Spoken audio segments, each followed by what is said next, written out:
ರಾಜ್ಯ ರಾಜಕೀಯದಲ್ಲಿ ಸಚಿವ ಸಂಪುಟ ರಚನೆಗೆ ಸಂಬಂಧಿಸಿದ ಚಟುವಟಿಕೆಗಳು ತೀವ್ರಗೊಂಡಿವೆ. ನಿಯೋಜಿತ ಮುಖ್ಯಮಂತ್ರಿ ಡಿಕೆ ಶಿವಕುಮಾರ್ ಅವರೊಂದಿಗೆ ಮೊದಲ ಹಂತದಲ್ಲಿ 11 ಮಂದಿ ಸಚಿವರು ಪ್ರಮಾಣ ವಚನ ಸ್ವೀಕರಿಸುವ ಸಾಧ್ಯತೆಗಳ ಬಗ್ಗೆ ಚರ್ಚೆಗಳು ಜೋರಾಗಿವೆ.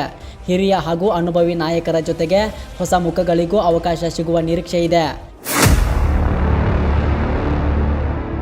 ರಾಜ್ಯದ ನೂತನ ಸರ್ಕಾರದ ಸಚಿವ ಸಂಪುಟ ರಚನೆಗೆ ಸಂಬಂಧಿಸಿದಂತೆ ಕಾಂಗ್ರೆಸ್ ಹೈಕಮಾಂಡ್ ಹಾಗೂ ರಾಜ್ಯ ನಾಯಕತ್ವದ ನಡುವೆ ಮಹತ್ವದ ಸಮಾಲೋಚನೆಗಳು ನಡೆಯುತ್ತಿವೆ. ಮೂಲಗಳ ಪ್ರಕಾರ ಬುಧವಾರ ನಿಯೋಜಿತ ಮುಖ್ಯಮಂತ್ರಿ ಡಿಕೆ ಶಿವಕುಮಾರ್ ಅವರೊಂದಿಗೆ ಮೊದಲ ಹಂತದಲ್ಲಿ 11 ಮಂದಿ ಸಚಿವರು ಪ್ರಮಾಣ ವಚನ ಸ್ವೀಕರಿಸುವ ಸಾಧ್ಯತೆ ಇದೆ. ಸಚಿವ ಸ್ಥಾನಕ್ಕೆ ಪರಿಗಣನೆಯಲ್ಲಿರುವವರ ಪಟ್ಟಿಯಲ್ಲಿ KJ George, doctor G Parameshwar, Satish Jarkiholi, Yathindra Siddaramaiah, Zameer Ahmed, MB Patil, UT Khader, Krishna Byregowda, Priyank Kharge, Lakshmi Hebbalkar ಹಾಗೂ ರೂಪಾ ಶಶಿಧರ್ ಅವರ ಹೆಸರುಗಳು ಕೇಳಿಬರುತ್ತಿವೆ. ಪ್ರಾದೇಶಿಕ, ಜಾತಿ ಹಾಗೂ ರಾಜಕೀಯ ಸಮೀಕರಣಗಳನ್ನು ಗಮನದಲ್ಲಿಟ್ಟುಕೊಂಡು ಮೊದಲ ಹಂತದ ಸಚಿವರ ಆಯ್ಕೆ ಅಂತಿಮಗೊಳ್ಳುವ ಸಾಧ್ಯತೆ ಇದೆ ಎಂದು ಹೇಳಲಾಗುತ್ತಿದೆ.